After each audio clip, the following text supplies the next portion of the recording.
Today, we're diving into the life of Tom Wesselmann, a visionary who helped shape the pop art movement and left an indelible mark on the art world.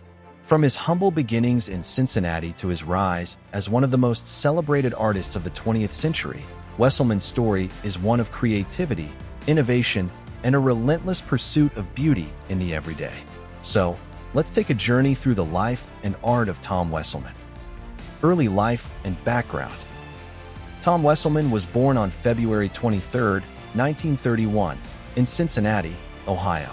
Growing up in the Midwest, Wesselmann didn't initially set out to become an artist. In fact, he enrolled at Hiram College in Ohio with plans to study psychology. However, his life took a dramatic turn when he was drafted into the U.S. Army during the Korean War. It was during his time in the service that Wesselmann began to sketch and draw, discovering a passion for art that would change the course of his life. After returning from the war, Wesselmann decided to pursue art full-time. He moved to New York City in 1956 to study at the Cooper Union School of Art and Engineering, one of the most prestigious art schools in the country.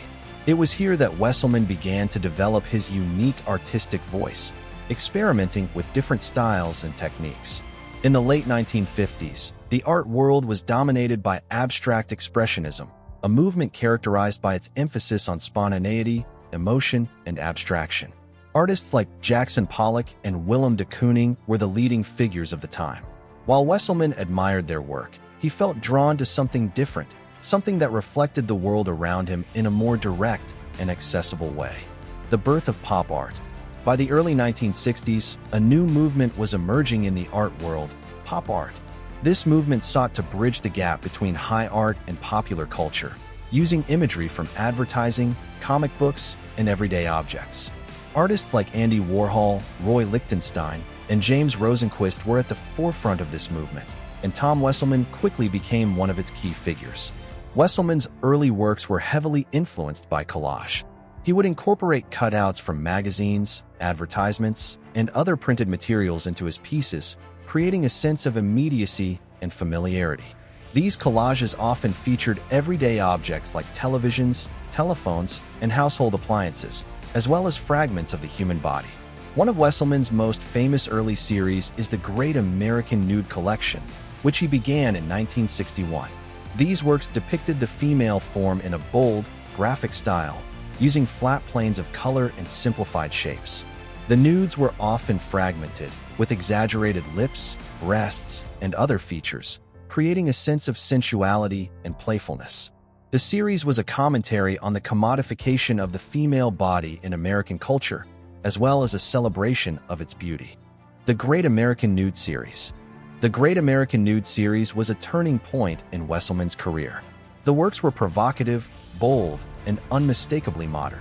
They captured the spirit of the 1960s, a decade marked by social change, sexual liberation, and the rise of consumer culture. One of the most striking aspects of the series is its use of color. Wesselmann's palette was vibrant and eye-catching, with bright reds, blues, and yellows dominating the compositions. The flat, graphic style of the paintings was reminiscent of advertising and comic books, further blurring the line between fine art and popular culture. The Great American Nude series also reflected Wesselmann's interest in the interplay between abstraction and representation. While the figures in the paintings were clearly recognizable as human forms, they were also highly stylized and abstracted, reducing the body to its essential shapes and lines. This approach was a hallmark of Wesselmann's work and set him apart from other pop artists of the time. Still life series and everyday objects. In addition to his nudes, Wesselmann is perhaps best known for his still life series. These works, which he began in the early 1960s, depicted everyday objects like cigarettes, fruit, and kitchen appliances on a monumental scale. Wesselmann's still lives were not your typical bowls of fruit or vases of flowers. Instead, they were bold, oversized, and often humorous, transforming the mundane into something extraordinary.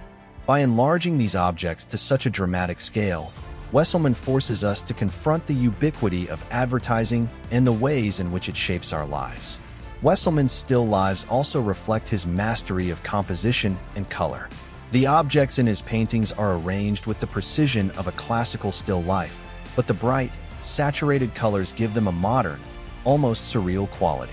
The result is a body of work that is both familiar and strange, inviting viewers to see the world around them in a new light. Later works and innovations. As Wesselmann's career progressed, he continued to push the boundaries of his art.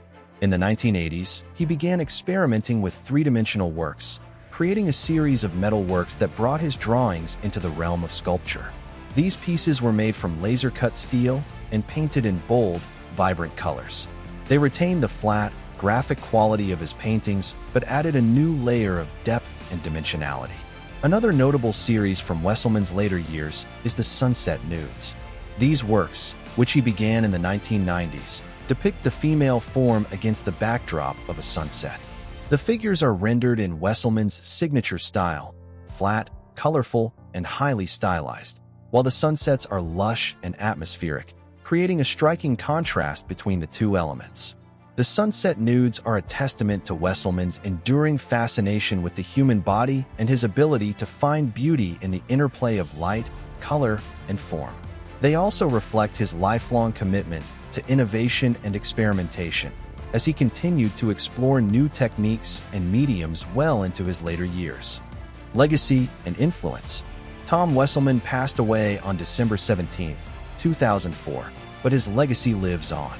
His work has been exhibited in major museums around the world, including the Museum of Modern Art in New York, the Tate Modern in London, and the Centre Pompidou in Paris.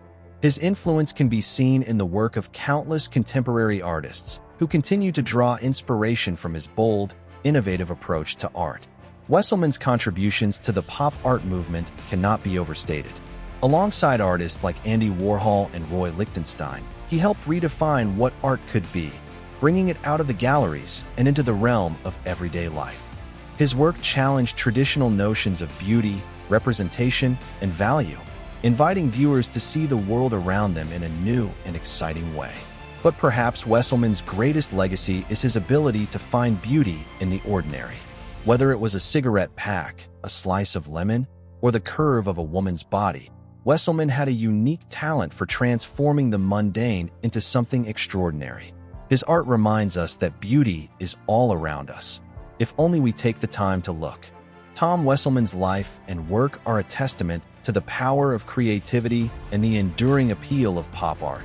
His bold, vibrant paintings and sculptures continue to captivate audiences, reminding us of the joy and beauty that art can bring to our lives. Thank you for joining us on this journey through the life and art of Tom Wesselmann. If you enjoyed this video, don't forget to like, comment, and subscribe to Art Chronicles for more stories about the artists who shaped our world. Until next time, keep exploring, keep creating, and keep finding beauty in the everyday.